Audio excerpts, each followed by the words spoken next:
Hello and welcome to session 3 of your reading. This is about identifying implicit and inferred meanings of text. So let's get started. Let's have a look at the aims and objectives for this session. So the aims and objectives: by the end of this session, learners must understand what facts are, 2, understand opinions, and 3, be able to define biasness. You should be able to distinguish facts and opinions and recognize biasness in text. You could infer meaning in text and recognize in euphemisms and irony. So let's just have a look at this then. What does this statement mean? His job was to pack toys in a box. He packed toys into a box. The meaning is explicit, clear, and obvious. Okay, so hopefully we can see that. His job was to pack toys into a box. Very clear, very explicit, very straight to the point. He packed toys into a box. That's very clear, and that's very obvious. What does this line from Peter Pan mean? Her romantic mind was like a tiny box. Her romantic mind was like tiny boxes, one within the other. So her brain was made of small boxes. No. Her mind was complex and full of different thoughts. Yeah. The meaning is implicit, unclear, and hidden. So it's quite suggestive in some ways. It's not very clear on what the writer was trying to for interpreting. It's not very clear. Sometimes we have to read between the lines. Okay, and when we read between the lines, this is called inference. So reading between the line is called inference. Important then, the reader infers the meaning. So that's what we've got. The writer implies the meaning. And actually, if we think about the theories of Shannon Weaver, we've got the sender and the receiver.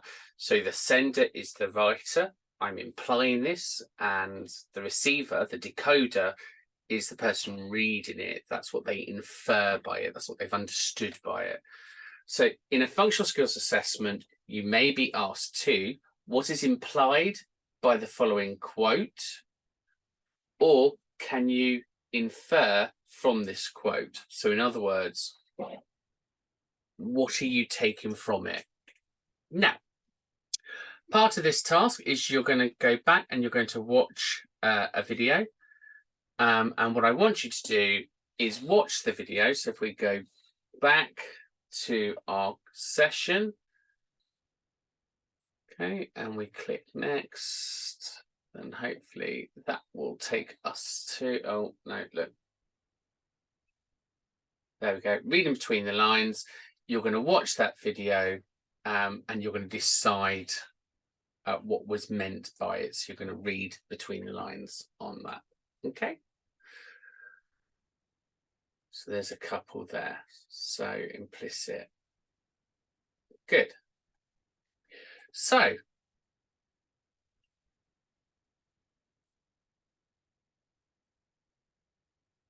let's do our matchy up so we understand what the words mean. So we've got our features on one side, the definition on the other. So if we think about facts, where do we think facts go on here?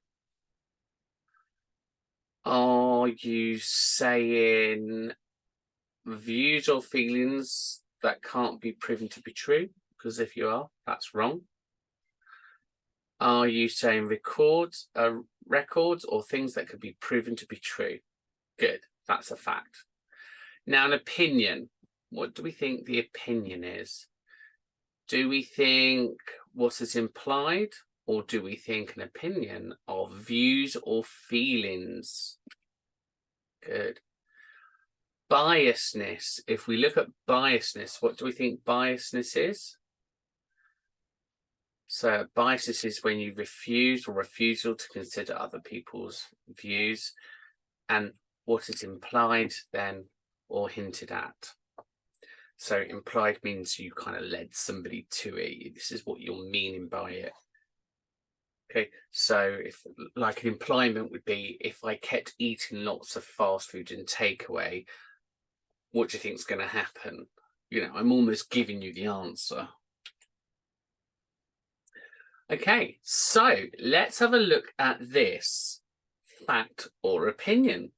This bacon is too salty. Is that fact or an opinion? Hopefully you said opinion. Good, because again, I might like salty bacon. You might not like salty bacon. So for you, even the smallest amount might be too salty. Bacon is made with salt. Fact or opinion? Hopefully you said fact, because the salting process is what helps it be preserved. Stockholm is the capital of Sweden. Fact or opinion? Good, because it has to be, because you're stating something. Stockholm is a fantastic city to visit. So is that fact or opinion? Of course, it's an opinion. The company was established in 1975. Fact or opinion? Hopefully you've said fact. And then finally, the company makes top-class products. Opinion. Good.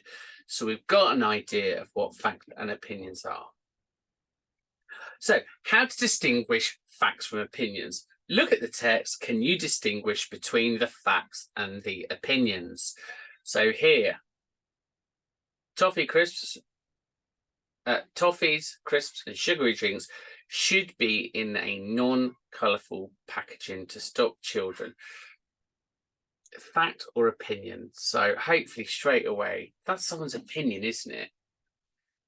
Okay, it's an opinion.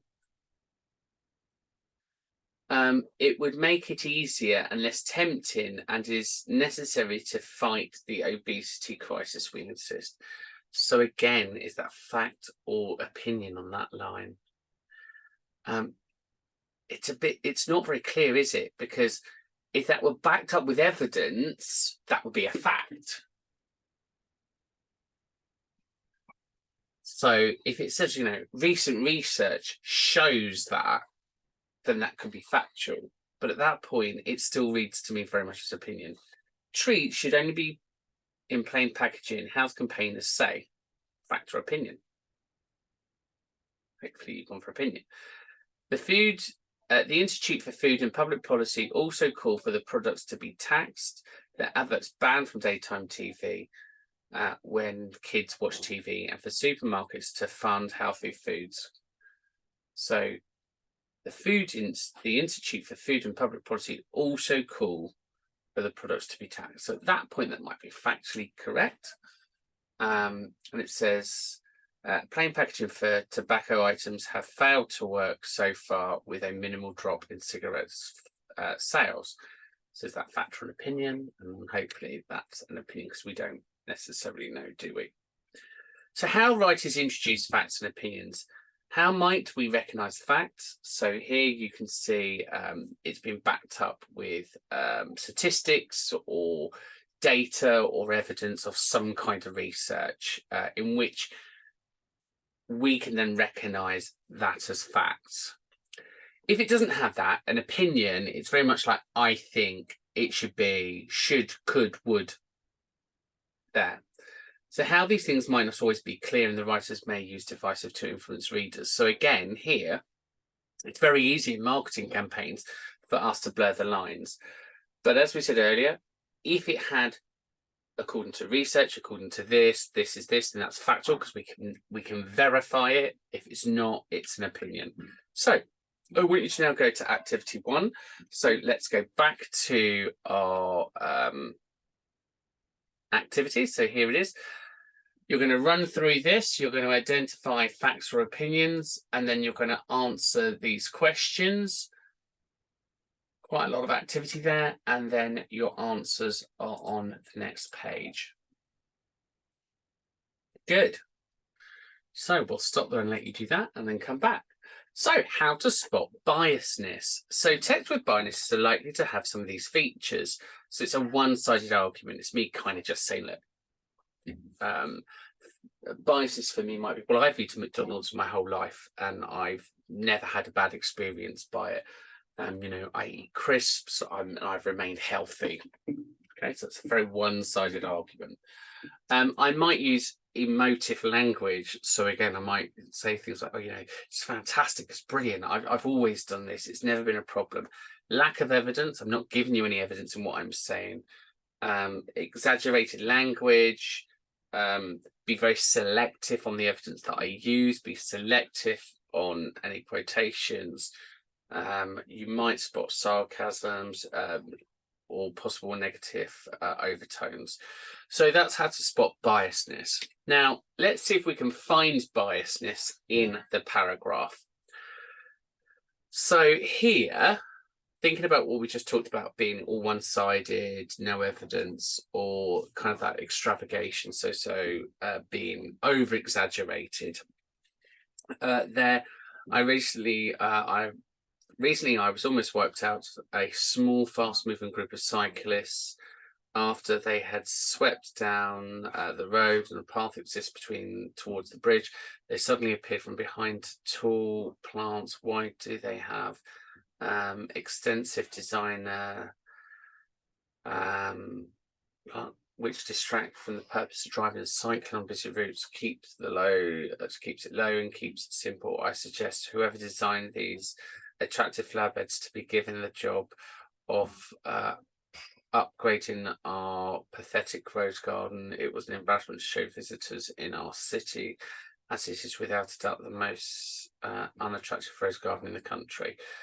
So you've got a massive exaggeration there, you know, being the worst in the country. You've got no evidence given there about that roundabout, and you can read that as entirely one-sided. So that really gives you an idea of the biasness there.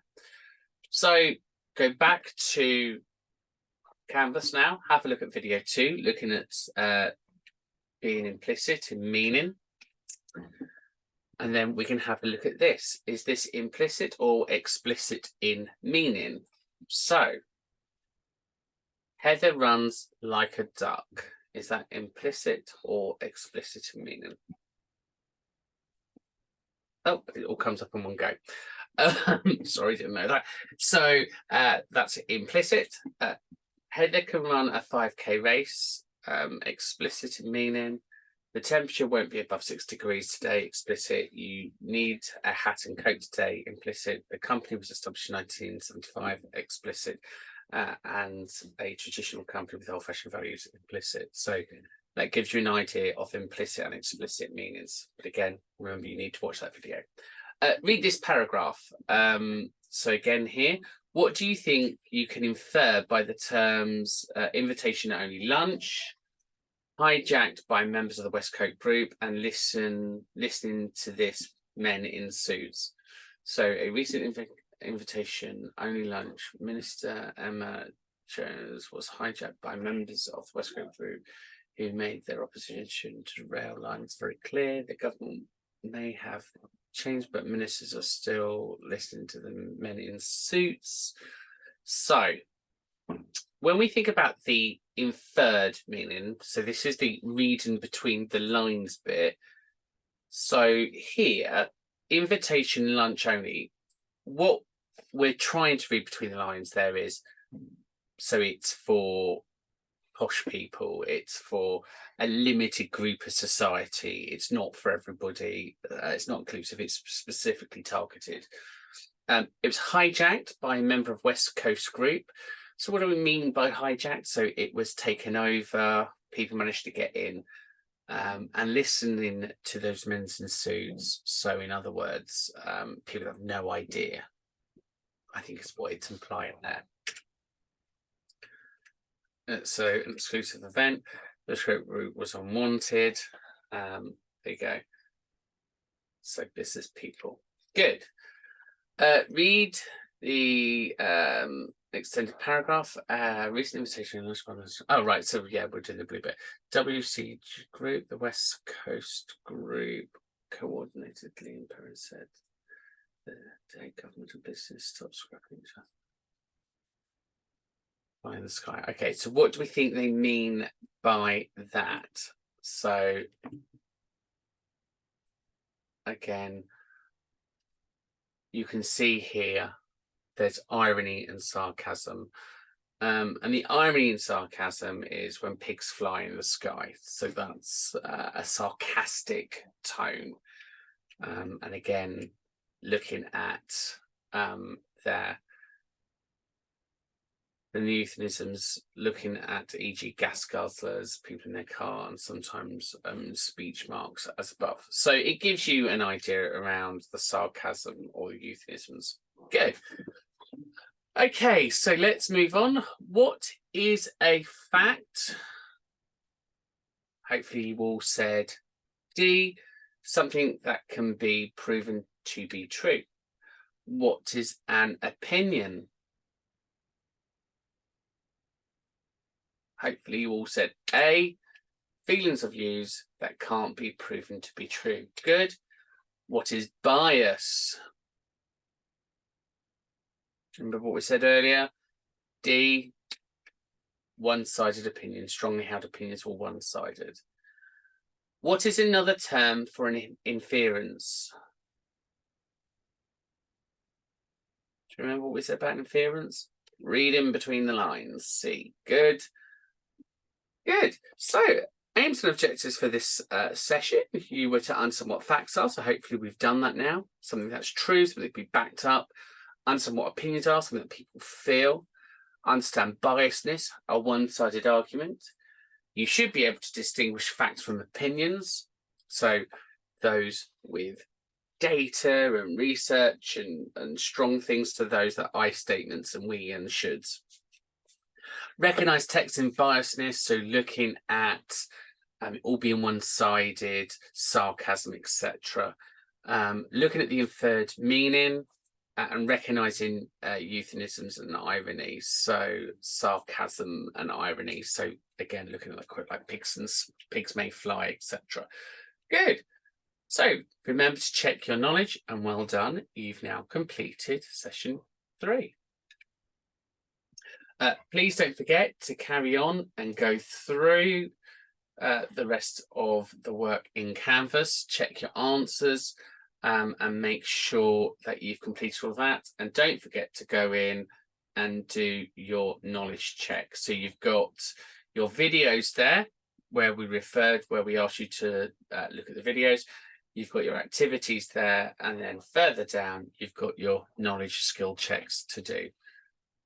Brilliant. Well done for watching, and I will see you all in the next session, which is session 4, to understand the relationship between text features and see how we can use them to shape the meaning for different audiences and purposes.